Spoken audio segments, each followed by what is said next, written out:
Good afternoon, everyone. Bonjour. Thank you for joining me and my colleagues. Today I have with me, to my left, New Brunswick EMO Director Kyle Levitt, and to my right, New Brunswick EMO Recovery Operations Manager Lisa Munn. We're here today to discuss why and how the province is making changes to disaster financial assistance for New Brunswickers. The frequency and intensity of weather events is increasing across Canada. In New Brunswick, this has resulted in more flooding, erosion, power interruptions, damage to infrastructure and property, and pressure on emergency response.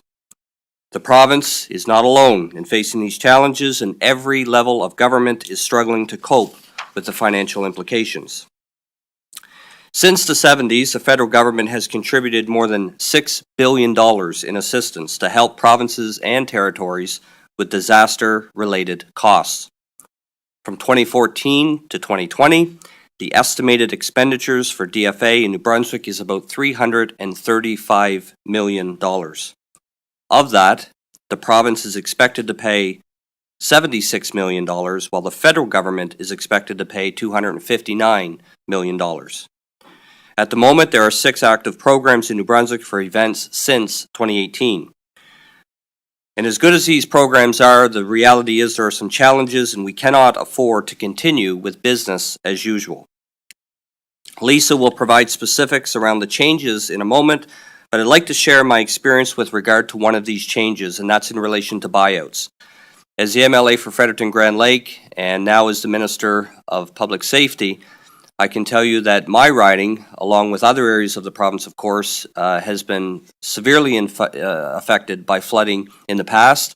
And I've spent a lot of time in my own area going door to door, meeting with these folks that face these challenges and the recovery efforts that are involved. And I sensed the frustration. I felt it about many of these folks that wanted they wanted a buyout, they wanted to leave their property, they wanted to move on.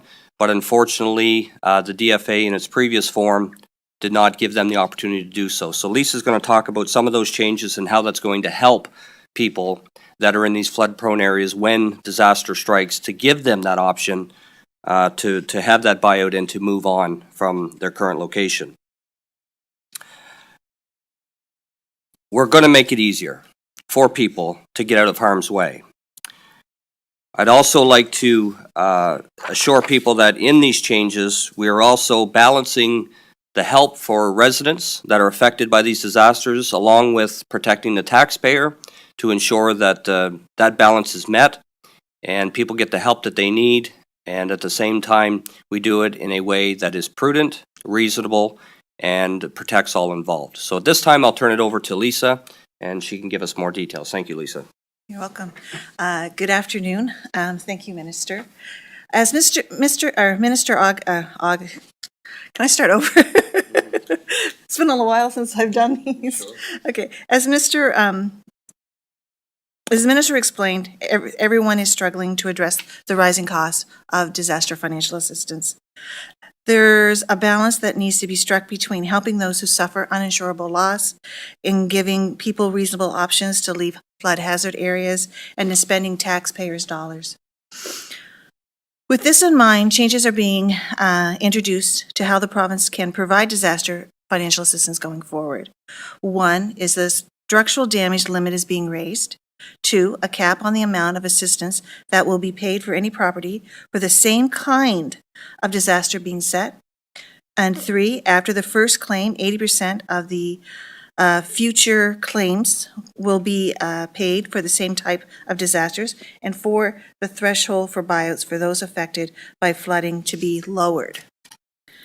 The maximum a private homeowner can file for structural damages under DFA is being raised from $160,000 to $200,000. The amount is based on the value of a modest 3-bedroom bungalow home. While the limit has been raised, there is now a cap of $200,000 that can be claimed related to the same kind of disasters such as flooding, coastal storm surges, etc. If a property is damaged 3 times by overland flooding, for example, the property owner makes a $60,000 claim, another $60,000 claim, and a $80,000 claim, that property is no longer eligible for disaster financial assistance. Once the $200,000 limit has been reached, a notice will be placed on the land registry stating that there is no longer, that property is no longer eligible for disaster financial assistance from New Brunswick. After the first claim, 80% of subsequent claims will be paid for the same type of disasters.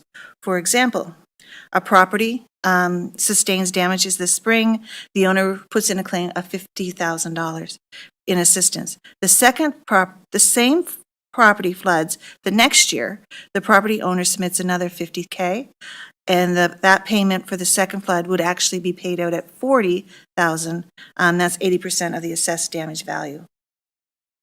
Lastly, the threshold for buyouts eligible is being lowered. Previously, a homeowner could be offered a buyout at 80% of the property's fair market value. For example, a home of $200,000 would have to sustain $160,000 worth of damage to be eligible for a buyout. Future disasters, that threshold will be lowered to 50%, arising from a single event, or 80% of accumulated claims across multiple disasters. Thank you. Thank you, everyone. We have 30 minutes for questions from members of the media. Each reporter will have one question and one follow. You have the right to pose your question in the official language of your choice. Nous avons 30 minutes pour les questions des membres des médias. We have 30 minutes for questions we ask. One question plus a follow-up. You can ask a question in the language of your choice. Alison. I just want to make sure I'm understanding correctly. Is it possible to still get a buyout following using the $200,000 cap, or is that included within? No, get a buyout if you go with the $200,000 route of getting paid out each time. Okay, so people can either choose a buyout in the beginning, or if they meet the 50% threshold, yes. Okay, but what happens when, so say you don't meet the 50% threshold, you take, let's say, $30,000, $40,000 for assistance to repair your home. Does that disqualify you from future buyouts as well? That would have to be looked at on a case-to-case basis. And so if that homeowner who used the $30,000, his first go around, and then he meets the 50% threshold, the second time he floods, we will offer him a buyout, but it may not be to the full value of his home, up to the value of what is left in his cap. When it comes to flooding, it's obviously easier to predict the areas that's going to happen. The people who live in flood-prone areas, you're going to expect them to likely flood continually as we see increased flooding over the next few decades. But when it comes to things like hurricanes, those are much less predictable. They can strike any area of the province. We're obviously seeing an increase in severity and in frequency of these sorts of storms. So does this sort of program that caps the amount of assistance available for people, does that kind of potentially leave behind some people who might not have another option to just, say, move to an area that is less prone to disasters? So if I could just jump in here, I think the idea behind the program is to balance the need of folks that are affected by natural disasters, whether it's floods, hurricanes, that sort of thing. So there's two sides to that coin. There's obviously the side of the folks that find themselves in that unfortunate situation, and this program increases that level of funding for those folks to be able to get help for their homes or walk away. But at the same time, there's also the need to protect the taxpayer in the fact that we're not repeatedly paying out to these homes to no end. So by capping the $200,000, we are saying to residents, look, you have the option to take that buyout and to get to a safer location, because if you choose to stay there, which is your choice, we will help you, but we will only help you up to $200,000. So it strikes that balance to protect the taxpayer, but also give more help to the people that need it at the time.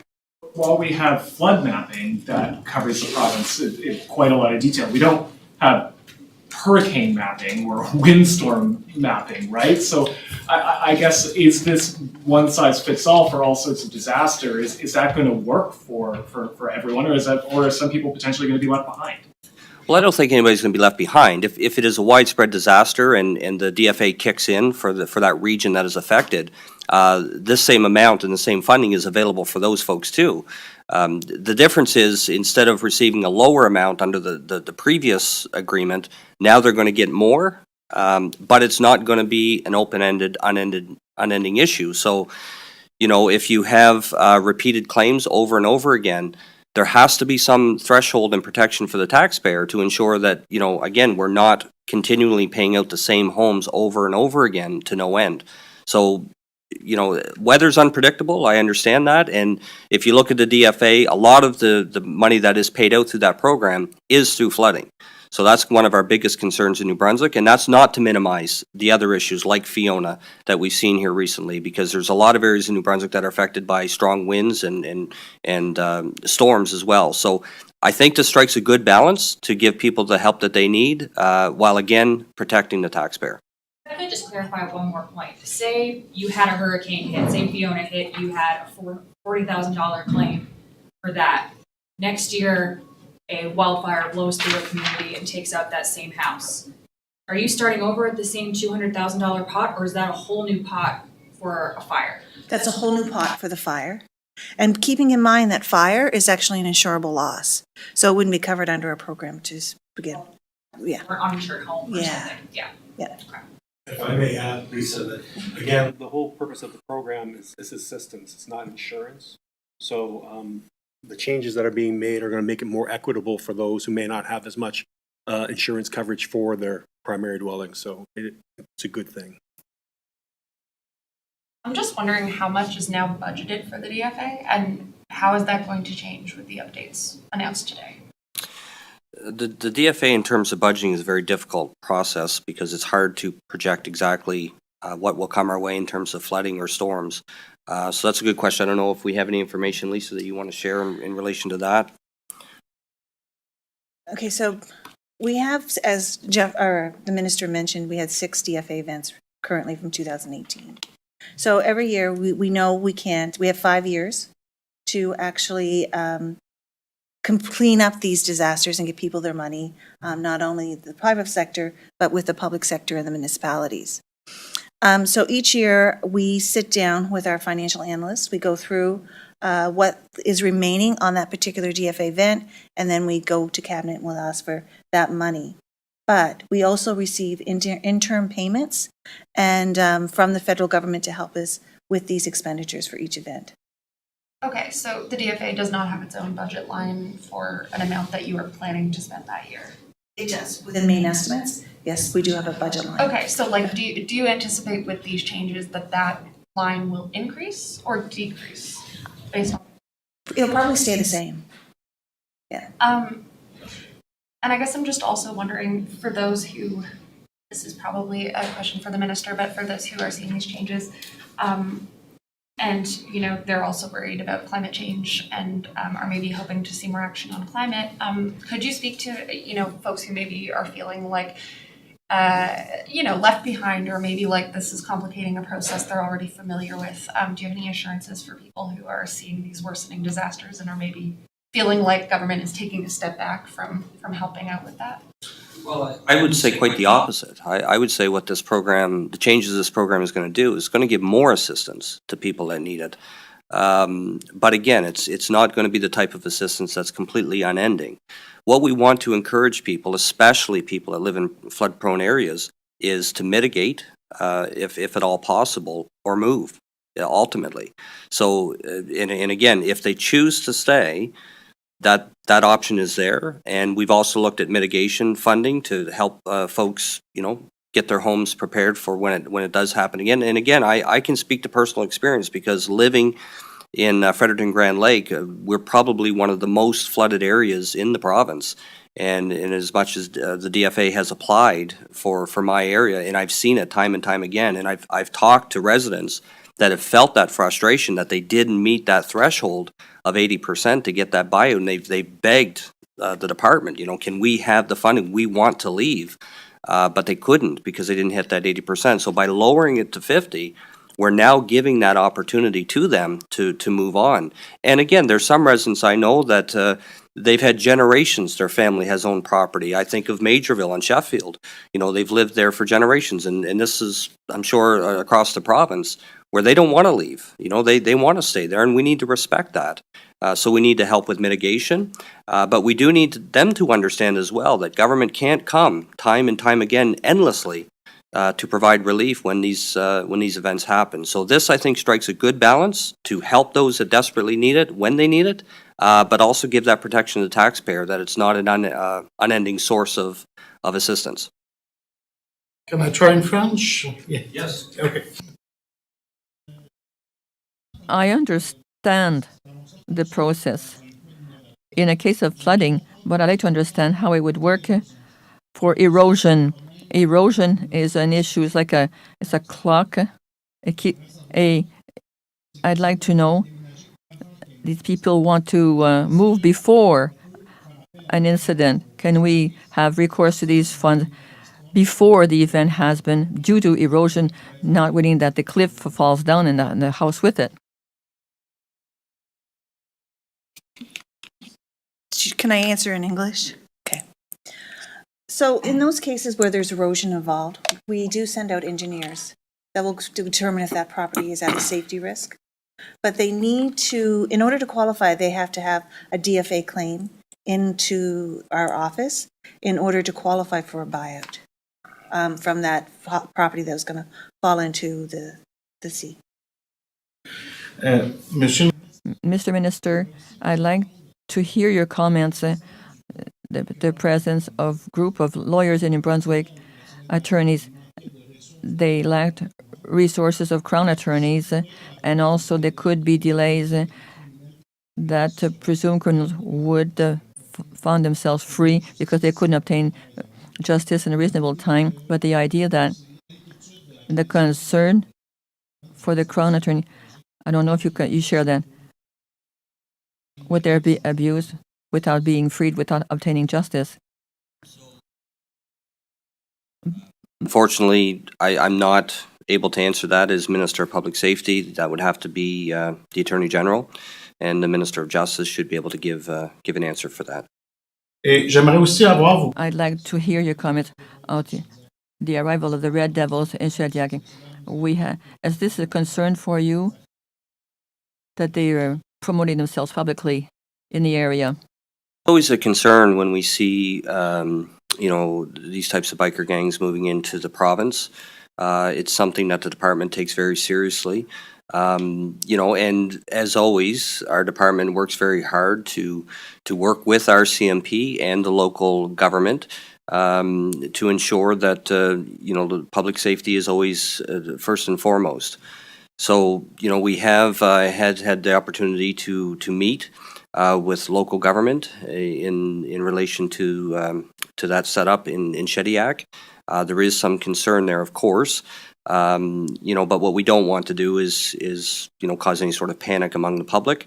We're not alone in dealing with these types of issues. All across Canada, we see the same sorts of issues. So it is something we take serious. It's something my department works very hard to keep on top of, as well as the RCMP and local police throughout the province, and we're going to continue to do that. Do you? Hey, hang on, there's other people online. Michel Carliveau, Radio-Canada. Mr. Carriveau, CBC. Yes, hello. Can you hear me well? Yes, hello. We can hear you. Thank you. Hello, I have a question, maybe a bit technical.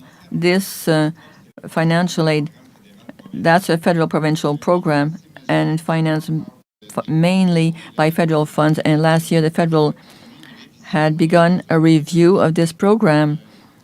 And these change announced today, I'd like to know how is this set up concerning this federal review, and what will be the effect on the province's finances, because most of the funds come from the federal government. Changes that are made and announced here today will not affect any federal changes that may come. The DFA is, administered provincially, and there's quite a bit of legroom there for the province to determine how they choose to pay out and provide that assistance. So I don't see any conflict between, any federal changes to the DFA and what we're announcing here today.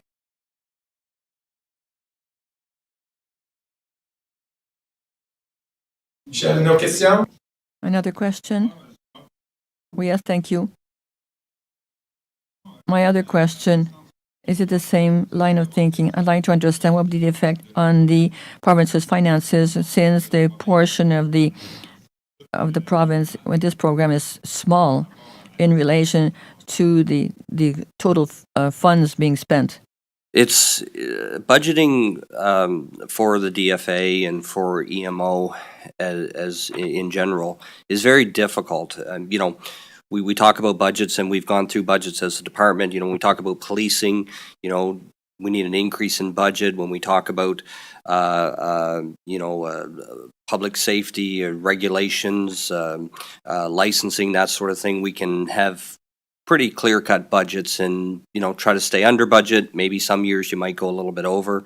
With disaster financial assistance, it's almost impossible to determine, how much money you're going to need going forward, because we can't predict when the next flood is going to hit, when the next hurricane is going to come in, or tropical storm. So it's much more difficult to get a solid budget in relation to this file.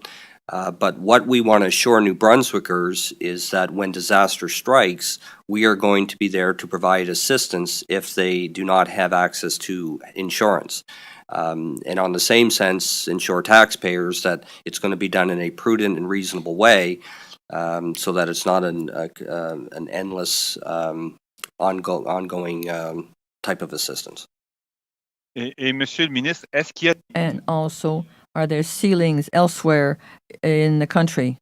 Other types of thresholds or ceilings elsewhere in the country? Good question. I'm not sure what other provinces. Like I said, the good thing with the DFA is it's very open for provinces to determine the thresholds and the type of funding and how it all works. Which means every province and territory may be a little bit different from one to the other. I'm not sure, Lisa, if you have any information on that, or Kyle, in terms of a jurisdictional scan. No, sir. But I could tell is that all the other provinces and territories are looking at this in detail, and I take encouragement from the fact that a lot of the provinces and territories are looking to New Brunswick and these recent changes that we're putting forward, and seeing how we are supporting our communities more with funding assistance. So I have no doubt that they will be looking at our example and seeing how they can look at their own assistance programs. Thank you.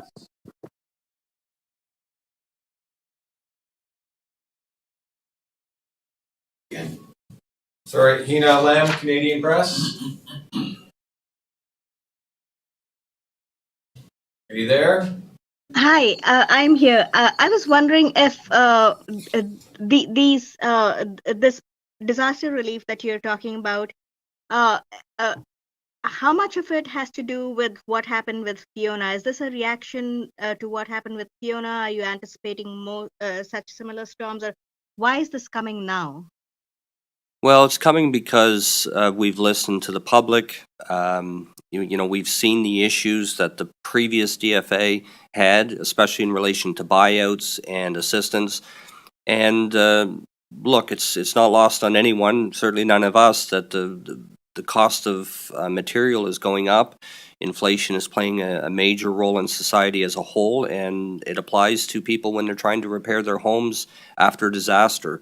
So this increase to 200,000 factors in some of that inflationary issues, but it also, again, gets back to what we've heard on the ground. And again, I remember, going in a boat from home to home in Grand Lake and hearing from the residents that just felt frustrated that they didn't meet the the threshold for a buyout, or felt like the amount of assistance they were getting just wasn't enough to help them rebuild and mitigate. So these changes, I'm convinced, is going to help alleviate some of those issues and give the people that need help the most that help when they need it.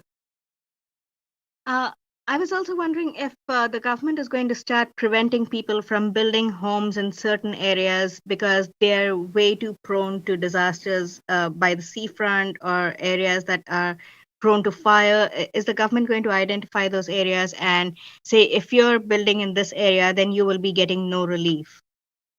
That's a good question. And again, this is all about balance. You know, people that own properties, and I get back to my own area, and there's many areas throughout the province in the same situation. But you have families that have been there for generations, and what we don't want to do is restrict them from building on their own property. But on the same level, there has to be some reasoning there, again, to protect the taxpayer, to ensure that if they choose to build there, what happens when a disaster strikes, especially if you know that you're in a flood-prone area. So we are looking at that now to see the best course going forward, and we should have some details hopefully soon on that. So, does that mean that, yes, the government is considering saying that if you build in an area in spite of having lived there for generations, I mean, that's happened, and that happens, but then times are changing, climate is changing. So if you build in that area, then no, after a certain point of time, we will not be giving you any more relief because this is coming at others' expense. We are looking at that. And again, I want to be clear that what we are not saying is that people can't build on their properties. But we are looking at it and saying, okay, if you choose to do that knowingly that you're in a flood-prone area, what does that mean for disaster financial assistance going forward? So we're looking at all of those options to make sure, again, that we protect the taxpayer, but also have a reasonable approach for those that need that assistance.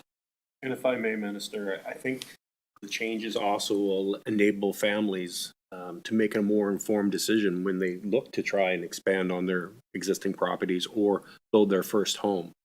And this is part of the process that they would go through in purchasing with their lawyers and retailers and all that. So I think in the end, more information for the public will allow them to make better decisions as they move forward with their families.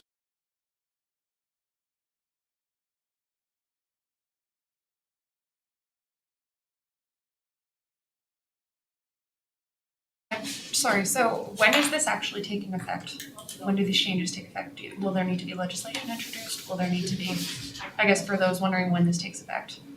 It takes effect immediately. Immediately? Yes. So does that cover any open disaster files, or if we get hit by something tomorrow, it would take effect?